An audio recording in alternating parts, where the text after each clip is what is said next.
नमस्कार दोस्तों, टीचर भी यूट्यूब चैनल में आपका एक बार फिर से बहुत बहुत स्वागत है। आपने अभी तक इस चैनल को सब्सक्राइब नहीं किए हैं तो लाल रंग का बटन दबाकर चैनल को सब्सक्राइब कर लें और बगल के घंटा बजा दें ताकि इस चैनल पर शिक्षक एवं शिक्षा से जुड़ी जो खबरें हो वह सबसे पहले आप तक पहुँचे। हाँ दोस्तों, लाइक शेयर करना नहीं भूलेंगे क्योंकि आपके लाइक करने से ही हमारे मेहनत का फल मिलता है। तो आइए जानते हैं नियोजित शिक्षकों के बारे में क्या खबर आ रही है। सबसे पहले 10 बड़ी खबरों पर ध्यान दें। नियोजित शिक्षकों के वेतन के लिए 20 अरब 47 करोड़ रुपए जारी हो गए। मई के अंत तक आएगा 10वीं बोर्ड का रिजल्ट। 10वीं की बोर्ड परीक्षाओं को रद्द कर दिया गया। मुख्यालय सहित 3 कॉलेजों में लिया गया दाखिला। MU में PG में नामांकन के लिए मांगे ऑनलाइन आवेदन। कोरोना को लेकर MU के 15 मई तक की सभी परीक्षाएं स्थगित। कोरोना की दूसरी लहर में 99% से अधिक मरीज हो रहे स्वस्थ। महाराष्ट्र, दिल्ली और मध्य प्रदेश में संक्रमण लोगों को संख्या में आ रही गिरावट। बहुत ज्यादा संक्रमण के बावजूद दूसरे चरण में मृत्यु दर पहले के मुकाबले कम। इन कारणों से इस बार ज्यादा लोग हो रहे संक्रमित। वैक्सीन की कीमत के पीछे क्या है आधार और तर्क, सुप्रीम कोर्ट। अब समाचार विस्तार से। अब नियोजित शिक्षकों के वेतन के लिए 20 अरब 47 करोड़ रुपए होगा जारी। वित्तीय वर्ष 2021-22 में माध्यमिक और उच्च माध्यमिक शिक्षकों के वेतन के लिए शिक्षा विभाग ने 20 अरब 47 करोड़ रुपए जारी कर दिए हैं। वह शिक्षक होंगे जो जिला परिषद और विभिन्न नगर निकायों के तहत स्वीकृत पदों पर बहाल हुए थे। फिलहाल कोविड के दौर में 50,000 से अधिक शिक्षकों को वेतन का पैसा जारी हो जाने से राहत मिली है। आधिकारिक जानकारी के मुताबिक माध्यमिक और उच्च माध्यमिक शिक्षकों की सैलरी में 1 अप्रैल से प्रस्तावित 15% वेतन की वृद्धि की राशि अभी नहीं जोड़ी गई है। इसके लिए शिक्षा विभाग अलग से एक औपचारिक आदेश जारी करेगा। औपचारिक आदेश के जारी होने तक पहले की भांति वेतन माहवार जारी किया जाएगा। उल्लेखनीय है कि 20 सितंबर 2020 को विभागीय संकल्प जारी किया गया था कि पंचायती राज संस्थानों के अंतर्गत कार्यरत शिक्षकों एवं पुस्तकालय अध्यक्षों के वेतन में वर्तमान वेतनमान में 1 अप्रैल 2021 से 15% का इजाफा किया जाएगा। इन स्कूलों में तैनात पुस्तकालय अध्यक्ष को भी इससे वेतन मिलेगा।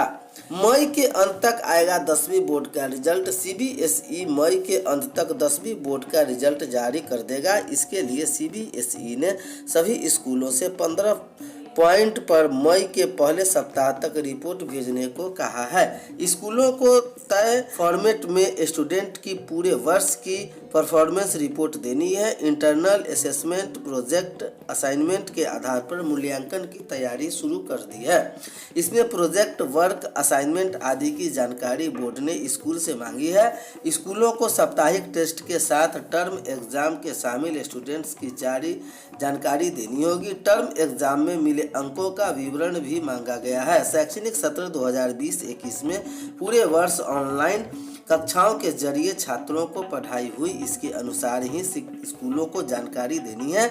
स्कूल की ओर से भेजी गई रिपोर्ट पर ही बोर्ड रिजल्ट तैयार करेंगे। CBSE ने 10वीं की बोर्ड परीक्षाओं को रद्द किया लेकिन कंपार्टमेंट परीक्षा हुआ। ध्यान दें, मुख्यालय सहित 3 कॉलेजों में लिया जाएगा दाखिला। MU में PG में नामांकन के लिए मांगे ऑनलाइन आवेदन।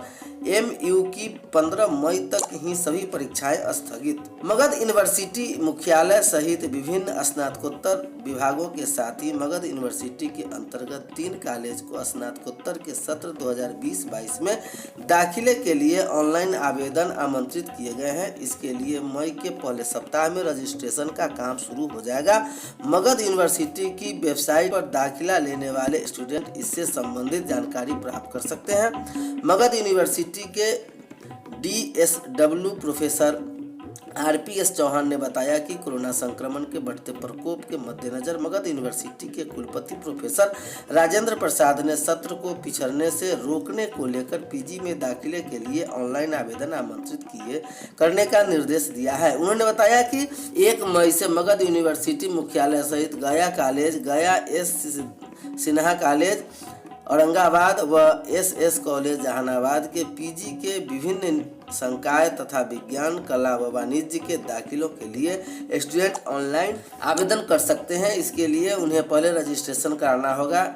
डीएसडब्ल्यू ने बताया कि मगध यूनिवर्सिटी मुख्यालय स्थित विभिन्न स्नातकोत्तर विभागों के 2500 से ज़्यादा और इसी तरह का किया गया कॉलेज, गया एस सिन्हा कॉलेज औरंगाबाद व एस कॉलेज जहानाबाद में लगभग 3000 सीटों पर पीजी के दाखिला लिया जाएगा। प्रोफेसर चौहान ने बताया कि कोरोना संक्रमण के मद्देनजर आवेदन करने की अंतिम तिथि को फिलहाल तय नहीं किया गया है, लेकिन नामांकन के लिए आवेदन करने की प्रक्रिया मई के पहले सप्ताह में शुरू की जाएगी। इसके लिए छात्रों को तत्पर रहना चाहिए। उन्होंने बताया कि प्राप्त आवेदनों के बाद सीटों की उपलब्धता के आधार पर मगध विश्वविद्यालय मुख्यालय द्वारा ही कॉलेज के छात्रों को मेरिट लिस्ट के आधार पर नामांकन के लिए सूची जारी किया जाएगा।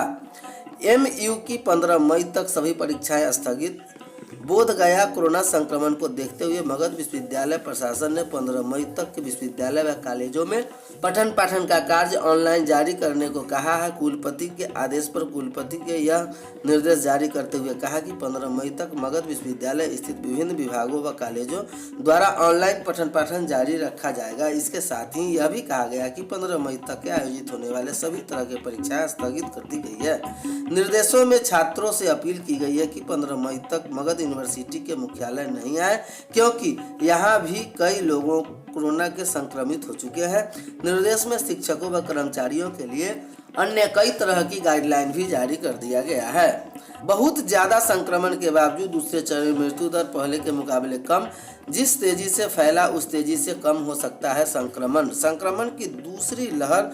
कोरोना वायरस जितनी तेजी से फैल रहा है उतनी ही तेजी से नीचे भी आ रहा है। कोरोना संक्रमण पर नजर रखने वाले वैज्ञानिकों के अनुसार बहुत बड़ी संख्या में लोगों के संक्रमित होने के कारण भले ही देश का स्वास्थ्य ढांचा चरमरा गया है और लोगों को इलाज नहीं मिलने की शिकायत आ रही है, लेकिन इसके बावजूद पहले चरण के मुकाबले दूसरे चरण में मृत्यु दर काफी कम हो रहा है। स्वास्थ्य मंत्रालय के एक वरिष्ठ अधिकारी ने कहा कि दूसरी लहर में बड़ी संख्या में लोगों को संक्रमित होने के कारण कोरोना से मरने वालों की तादाद बहुत ज्यादा दिख रहा है, लेकिन यह लगातार 1% के आसपास बनी हुई है। पहले चरण में मृत्यु दर 3% से भी ज्यादा कम थी, जो धीरे धीरे फरवरी तक कम हो 1.5% के करीब आ गई है। जाहिर सी बात है कि कोरोना नया वायरस ज़्यादा संक्रमित होने के बावजूद पिछली बार की तुलना में कम घातक है और 99% से ज़्यादा मरीज स्वस्थ होकर घर लौट रहे हैं। यही कारण है कि 2 माह के भीतर कुल मृत्यु दर का ग्राफ नीचे आ गया है और सोमवार को 1.12% पहुँच गया है। ध्यान देने की बात यह है कि